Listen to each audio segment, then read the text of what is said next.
जब पानी है, स्रोत जो भी हो, तब तो बाढ़ है, तो फिर सुखाड़ कहाँ से आ गया? का सरकारी आंकड़ा कह रहा है कि 45% से कम बारिश हुई।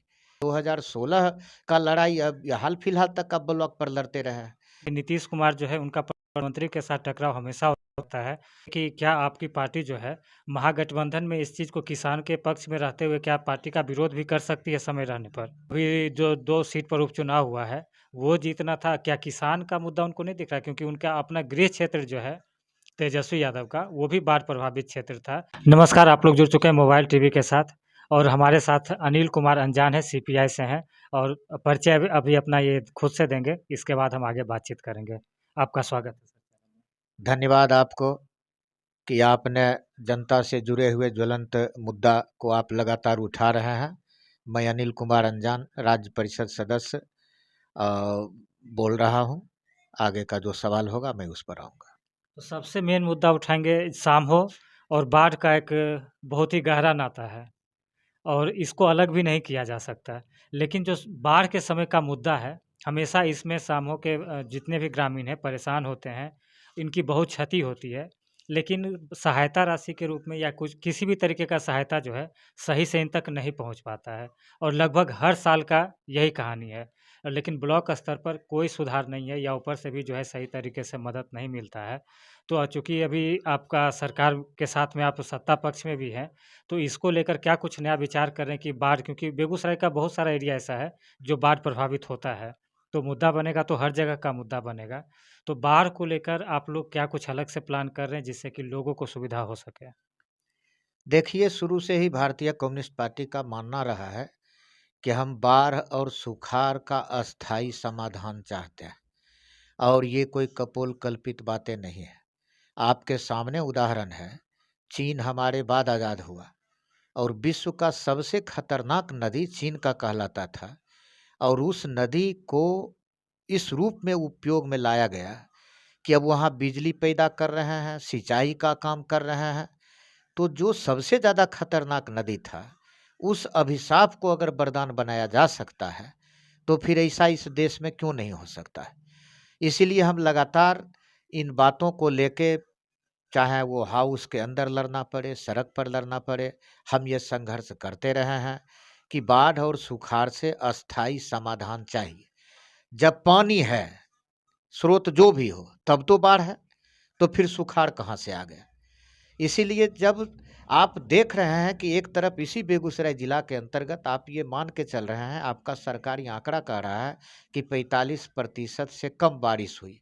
लेकिन दुर्भाग्य की बात है कि बेगूसराय जिला का किसी हिस्से को सुखाड़ क्षेत्र में नहीं माना गया और इस तरह से आप देख लीजिए बाढ़ के सवाल पर, आप रिलीफ की बात छोड़ दीजिए। अब जितना बड़ा नुकसान है और इस बार तो और नुकसान बढ़ गया कि एक बार नहीं, 2-2 बार, 3-3 बार वही लोग जो बाढ़ से लगातार पीड़ित हो रहे हैं। अब जो किसान एक बार वो बेचारा कर्ज लेके फसल लगाया, वो फसल बर्बाद हो गया, डूब हो गया।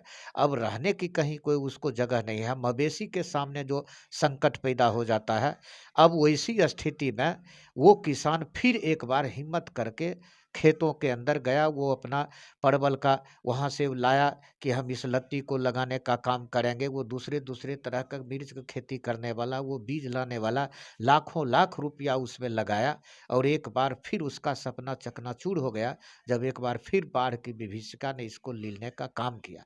और सरकार क्या नहीं बेटू, वो ऊँट के मुँह में जीरा का फोड़न। और वो भी आप ही साक्ष्य हैं, आप ही गवाह हैं। 2016 का लड़ाई अब हाल-फिलहाल तक आप ब्लॉक पर लड़ते रहे हैं कि 2016 में जिन लोगों को आपने बाढ़ पीड़ित और जिन लोगों क्या अगर बाढ़ आया, तो उसमें सबसे पहला हक अगर किसी का है, तो वो सामहो अकहा कुढ़ा प्रखंड का है। ये बिल्कुल टापू-नुमा क्षेत्र और इस टापू-नुमा क्षेत्र में और बाढ़ की विभीषिका का जो भयावह जो दृश्य है, जब कोई लोग यहाँ आना तक वह जोखिम लेने के समान है, वो जानलेवा समझता है। लेकिन फिर यहाँ भी तो इंसान रह रहे हैं, यहाँ भी तो लोग रह रहे हैं और फिर वो लोग जो इस घड़ी में, इस संकट की स्थिति में जिसका सब कुछ छीन गया, उसको आप क्या दे रहे हैं? इसलिए कहीं कोई इस मामले में कोई भरपाई नहीं है, कोई क्षतिपूर्ति नहीं है।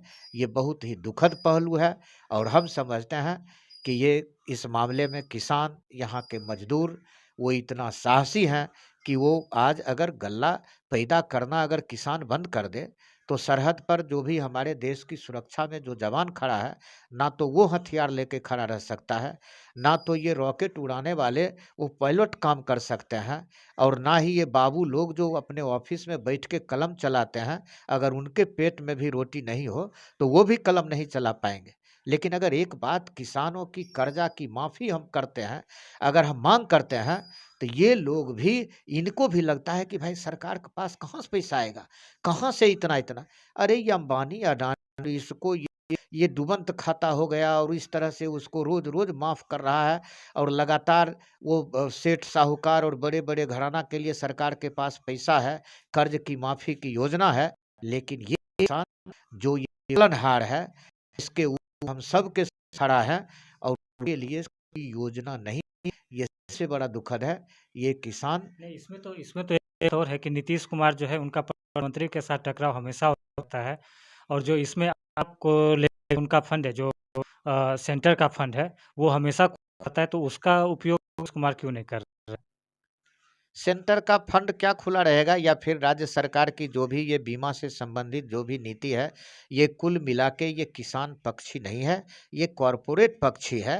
आप जब देख लीजिएगा सर्वे करके कि जिस कॉरपोरेट घराने को जहाँ हम ठेका देते हैं, हम बीमा के मार्फत, तो उस बीमा के लिए जो कुछ उनके अंदर जो राशि दिया जाता है, और उस राशि का क्या प्रतिशत किसानों को मिलता है, इसलिए उसमें भी बहुत गोलमाल है, और वो नीति भी कॉरपोरेट पक्षी नीति है, किसानों तक सही रूप में पहुँच नहीं पाता है, और इसीलिए हम कहते हैं कि रिलीफ के नाम पर एक लूट है।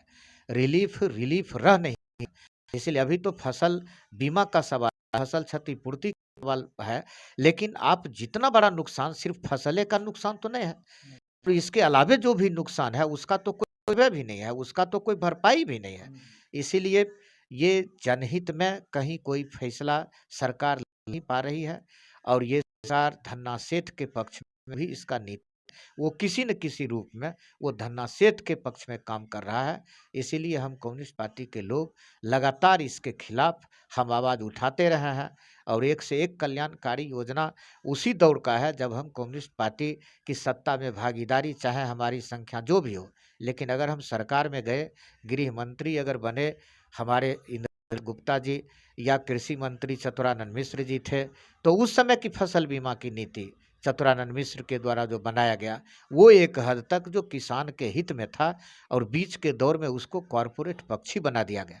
इसीलिए हम सिर्फ भाषण नहीं करते हैं, बल्कि आज के तारीख में भी जितना हमको मौका मिला, हम उतना कम्युनिस्ट पार्टी के लोग, हम जनता के पक्ष में हम काम करते हैं, और एक-एक काम गिनाना यहाँ संभव नहीं है, वो जी, विषय भी आपका नहीं है। जी। इसलिए आप बाढ़ से जुड़े हुए सवाल कर रहे हैं, जी, जी। और तो इसीलिए बाढ़ हम के सवाल पर ये पूछना चाहेंगे कि क्या आपकी पार्टी जो है, महागठबंधन में इस चीज़ को किसान के पक्ष में रहते हुए क्या पार्टी का विरोध भी कर सकती है समय रहने पर? हम जनता के पक्ष में काम करने वाले एक प्रहरी हैं। सरकार हमारे लिए कोई मायने नहीं रखता है। जनता के पक्ष में अगर आप काम कीजिएगा, तो हम आपके समर्थन में हैं। जनता के पक्ष में अगर आप काम नहीं कीजिएगा, तो फिर उस समय हम जनता के साथ खड़ा होंगे। हम किसी अच्छा, सरकार इसमें इसमें जैसे अभी 10,000 या 10 लाख लोगों को नौकरी देने की बात तेजस्वी यादव के द्वारा की गई। कुछ लोगों को दिया भी गया, स्टेज पर जो है बाँटा भी गया नौकरी को। तो उनका मुद्दा, नौकरी का मुद्दा तो अभी चूँकि ज्वलंत मुद्दा है, वो दिखाकर अभी जो 2 सीट पर उपचुनाव हुआ है, वो जीतना था। क्या किसान का मुद्दा उनको नहीं दिख रहा? क्योंकि उनका अपना गृह क्षेत्र जो है तेजस्वी यादव का, वो भी बाढ़ प्रभावित क्षेत्र था। वहाँ का दौरा भी उन्होंने किया। ख़ैर बेगूसराय में तो दौरा भी नहीं किया उन लोगों ने। ना ही मुख्यमंत्री, ना ही उप मुख्यमंत्री ने दौरा किया। लेकिन वहाँ भी जो है उन लोगों ने बाढ़ ग्रसित घोषित नहीं किया और किसी तरीके की सहायता राशि नहीं दी। तो कम्युनिस्ट क्या अभी तक इस पर कुछ विरोध किया है पार्टी के अंदर या बाहर किसी भी तरीके से? हमने आपको बताया कि हम असल में बाढ़ के सवाल पर हम उसका अस्थायी समाधान चाहते हैं। हमारे जननायक कॉमरेड चंद्रशेखर मंत्री हुआ करते थे, राज्य के इंद्रदीप सिन्हा मंत्री हुआ करते थे। उस समय का फाइल उल्टा के अगर आज भी देखा जाए, उनके द्वारा जो बहुमूल्य सुझाव दिया गया, आप देख रहे हैं कि ये जो स्टेट ट्यूबवेल जो अब नाला रोड बन के जगह-जगह, वो उन्हीं का देन है सिंचाई के मामले में। जो अभी नाला रोड जगह-जगह बन गया है, वो बेकार चला गया, उसका कहीं कोई उपयोग नहीं हो पा रहा है। और इसीलिए आज के तारीख में अगर बाढ़ का सवाल है, किसानों की तबाही का सवाल है, आम आवाम का जो भी सवाल है, उन सवालों को लेके हम लगातार सरकार के ऊपर दबाव बनाए हुए हैं और सरकार में रह के भी हम सरकार के खिलाफ इस मुद्दा पर हम संघर्ष भी करते हैं। सदन के अंदर भी आवाज़ उठाते हैं, बाहर भी हम इस मुद्दा को लेके लड़ने के लिए तैयार हैं। अच्छा, यहाँ के ग्रामीण अगर इस चीज़ का विरोध करने का प्रयास करते हैं, तो आपकी पार्टी का क्या सपोर्ट मिलेगा? अगर बिना झंडे का अगर यहाँ पर आपके पार्टी का सपोर्ट चाहिए, तो क्या वो गाँव को मिलेगा? बेशक, हमने आपको बताया कि हम जनता के साथ हैं, जनता के लिए हम लड़ते हैं और इसीलिए जो जनता से जुड़ा हुआ जो भी सवाल है, उस सवाल के हम साथ हैं। बिल्कुल, तो आपको हम पहले ही बताएँगे अगर कोई भी डेट निर्धारित किया जाता है और ब्लॉक में किसी भी तरीके का धरने का आयोजन किया जाएगा, तो बिल्कुल हम आपको पहले बताएँगे। जो भी दर्शक जुड़े हैं, उनका बहुत-बहुत धन्यवाद। इस वीडियो को ज़्यादा से ज़्यादा शेयर करें, ताकि पता चले कि कम्युनिस्ट पार्टी जो है क्या कर रही है महागठबंधन के साथ रहते हुए। किस तरीके से किसानों के लिए आवाज़ उठा रही है। और अगर किन्हीं का सवाल है, तो आप कमेंट बॉक्स में लिख सकते हैं। अगला भेंट जब भी किसी भी नेता या मंत्री से होगा, तो आपके सवाल को हम वहाँ तक भी रखेंगे। धन्यवाद।